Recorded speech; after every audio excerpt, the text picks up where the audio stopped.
I'm Chris Neiratko. I'm here with legendary pool skater and dear friend Tony Farmer at Clem's, right around the corner from his house in Brooklyn.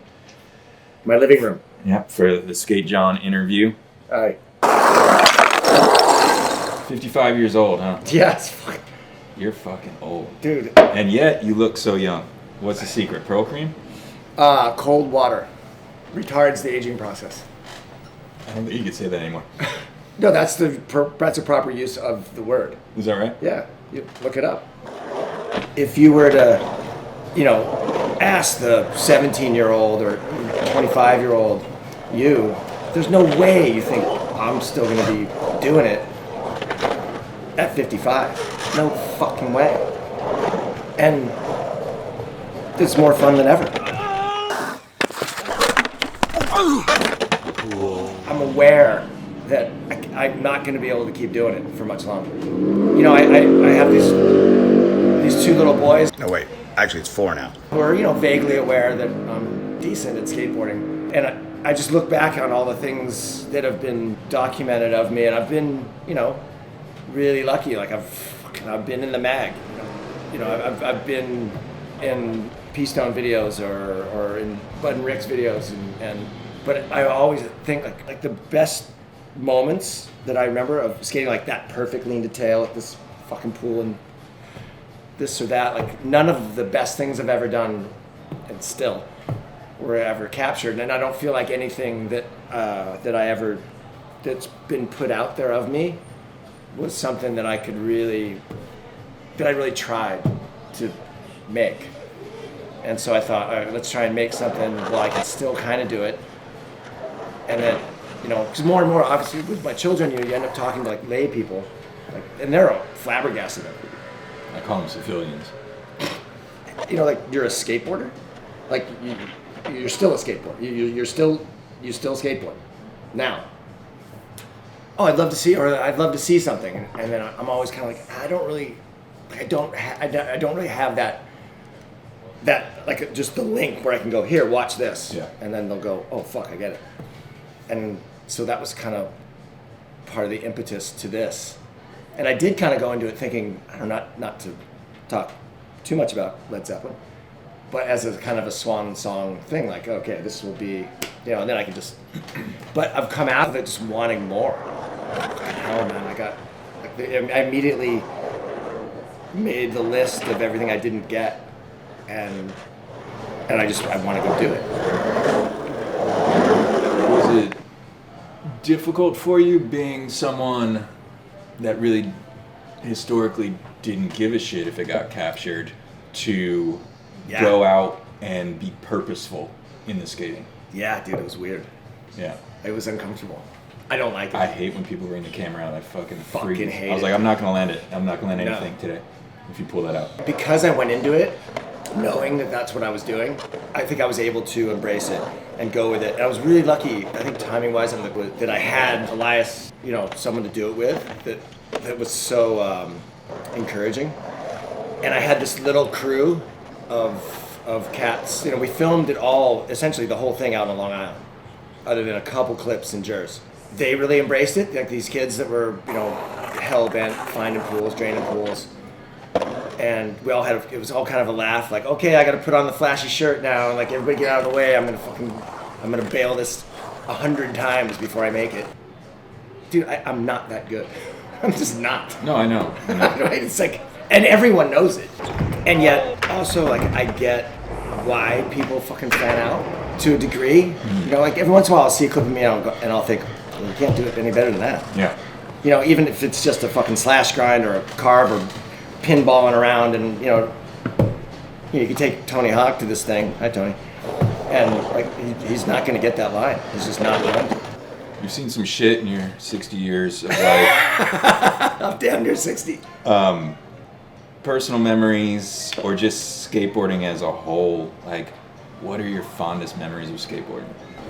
I think we as skateboarders are so lucky to have the camaraderie that we have, the connections that we have, and just the wild abandon. But dude, it happens to me all the time. I'm so conscious of it. Like, I'll be sitting in someone's backyard, because most everything I skate is I'm trespassing someone's backyard. And often, growing up in Los Angeles, you're doing it in Encino or fucking Beverly Hills. Or out here in New York, you're out on Long Island and on the Gold Coast, and it's like these palatial spreads, and you're sat there like acting like it's your fucking house, and it's so egregious. Like when a homeowner or a realtor or the police show up, they're just like the look of disbelief. You're doing what? And you get to sit there with this nonchalance. We're just skateboarding. How the fuck do you? How do you know? You drain the pool? And they're just like they're like you could see their brains just tweaking, going like they can't wrap their brain around it. I know you from out here, yeah. And a lot of people know you as this New York guy, but you're not a New York guy. No. What's your backstory? One of the reasons I fell in love with New York was because of Danny Pencil, and I was coming to New York a lot for a variety of reasons, for work and for skating, and I would hang out with Danny a lot. And it was around the time of the Autumn Bowl, so this is like 2004. And I think I was at Danny birthday party. And I don't know, I was skating okay apparently. And then I don't really remember because I brained myself badly. Like out. Mm. Andy Henry picked me up, got me out of the bowl, whatever. It's all kind of a blur now, but I guess my act that night endeared myself to Steve Rodriguez. And then remember Danny the next day would be like, "Hey man, Steve R wants to, give you boards. You want to ride for $5?" And I remember at the time being like, $5 was the shit. Like, fucking hell, I've done it again. Like how do these things keep happening to me? Not long later, I moved here, right around the corner. I remember Steve coming down the block once with like the 5 guys, and we were all gonna go skate. And I remember coming out on the stoop, and Steve looking at me going, "Fucking farmer, you're so fucking Cali. I can't believe you fucking live here." I mean, I've lived here almost 20 years, but yeah, I grew up in Los Angeles. I'm from the Valley, like the Valley. Fast Times, Encino Man, Frank Zappa, all that shit. Were Rick and Bud already out there? Like those? No. Like I said, I met them, and I met Bud and Rick on Salva's front lawn in April of 1999 when they first went out to start shooting for Fruit of the Vine, and it was just a random encounter. And I was like, "You guys are from New York, making a pool movie?" Yeah, I remember Bud gave me his card and just said "pool movie." Those 2 guys have influenced my life so heavily. Like I can't find the words to sum up, I think how important their work is and how they go about it. They've had every opportunity to cash in and just cheese the fuck out, yeah. and then we get warm blood. Yeah.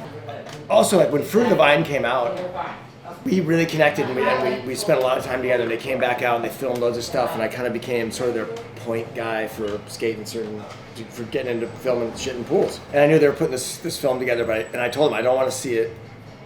I just want to go to the premiere, and they had a premiere in SF.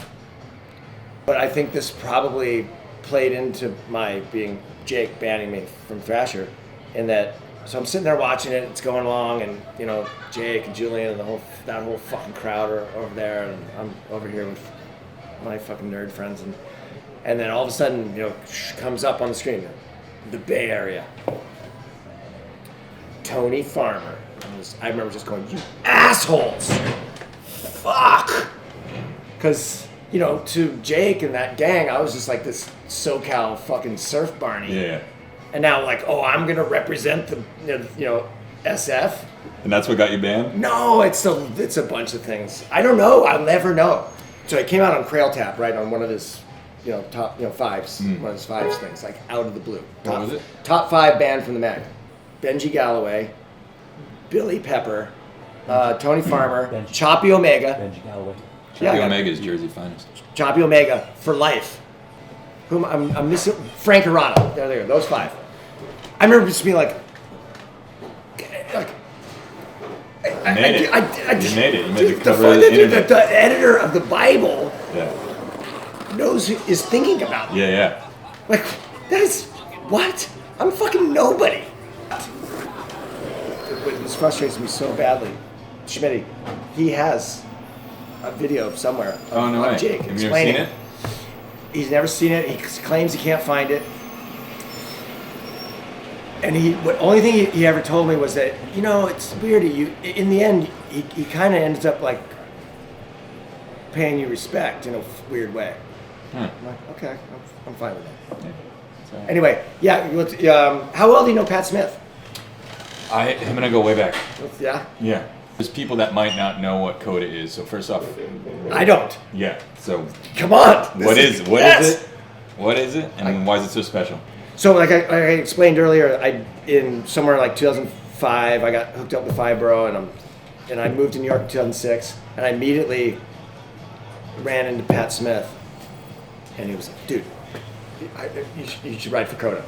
And I remember thinking like, I can't bail out on this real company for your thing that's going to be done in 2 months.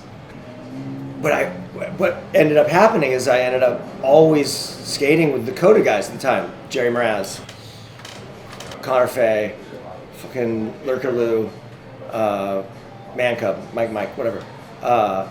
Pat Smith. I found myself always like wanting to be a part of their thing, Was hanging out with Pat one day at McCarran, and here's what happened. Okay, another thing I wanted to talk about is how Instagram has ruined the world. But I think you just said enough. Okay. Yeah. But at the same time, I remember all these fucking cool things that happened because of Instagram, right? And one thing was, someone out of the blue that I don't know hit me up from Houston, Texas, saying, "Hey, I'm so and so. I have this little board company, Cockfight Skateboards, Michael Neiman, and I'd love to. We do all these like guest models of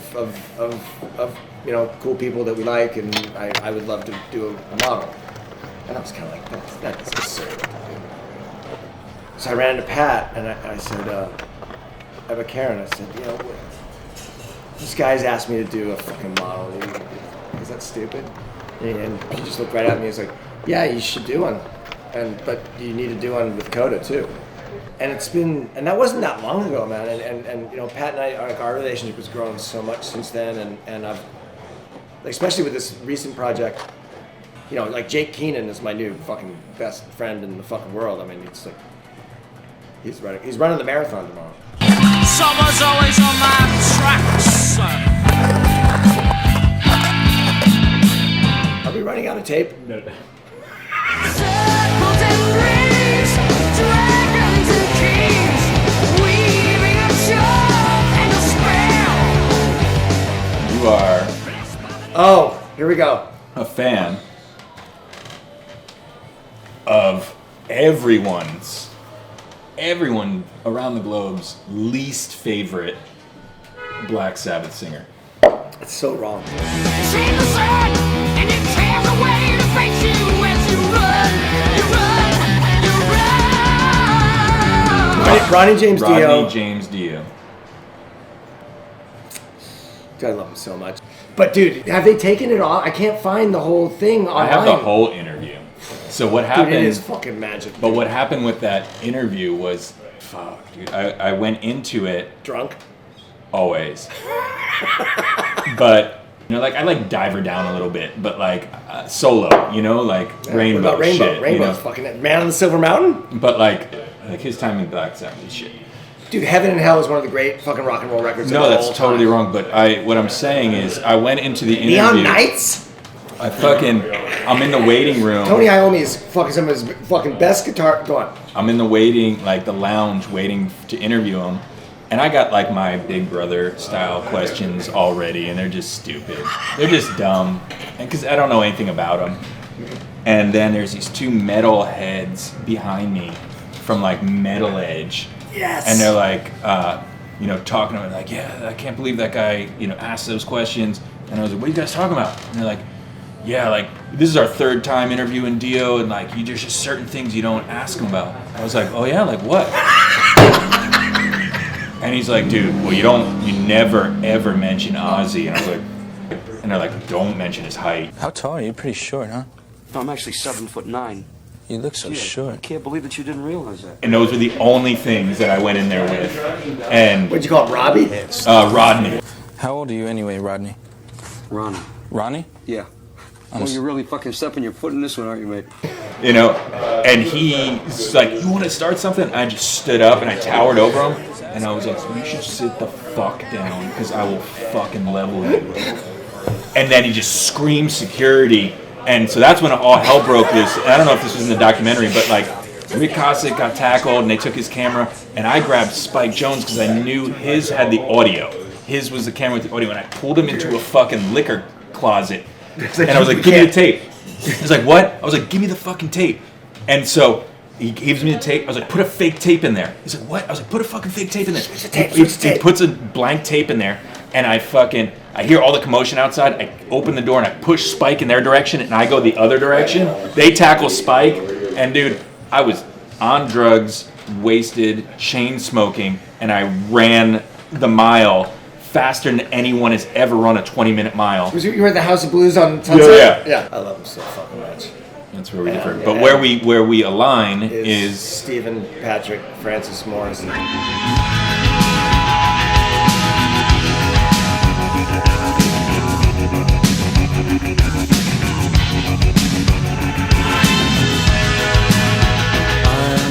Have you ever, gayed off with the Moz Brigade? Just a French? Like French? Oh man, and it's like he had every opportunity. I felt like I couldn't make the move, dude. No. I remember you caught that fucking shirt. Like, it was like, what was it? Me, you, Tino. There was like a crew that night. At Hammerstein? And you fucking caught his shirt. Yep. And I shoved it straight down into my underwear so that no one could get to it. But then I remember we had like a meetup point afterwards because we knew we were going to get separated. We were at the bar. And you had like come up on like a Ziploc bag from the restaurant. To keep the smell? And you had like, I think it was just like a pea coat or something. And you're like, come here. You're like, and you opened it like it was watches in there. But it was a Ziploc bag and you opened it and you're like, smell it. And then I was like, I couldn't stop smelling it. You're like, not all of it. And you're like, you're going to take all the smell and you zipped it up. And I was like, no, what the fuck?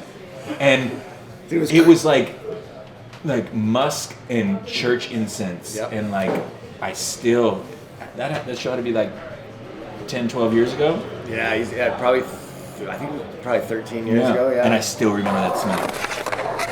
All right, how do you want to be remembered? Okay, how do I want to be remembered? This is my last opportunity to reference my wife. But I've burdened her with memorializing me because I'm like, I'm a bit older than her, and chances are I'll die. Women live longer than men mostly, right? So I said, upon my death, I want you to travel the world with an art installation of tombstones because I have so many epitaphs, right? Just go to all my weird favorite places, the North Hollywood Bank, Zanesville, Ohio.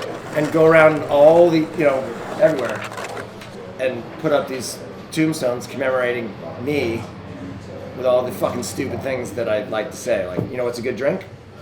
What? Gin and tonic. Didn't Nirvana write a song about you? Oh, no, about my great aunt. Really? Yes. Frances Farmer will have revenge on Seattle. She'll come back as fire. Come back as fire.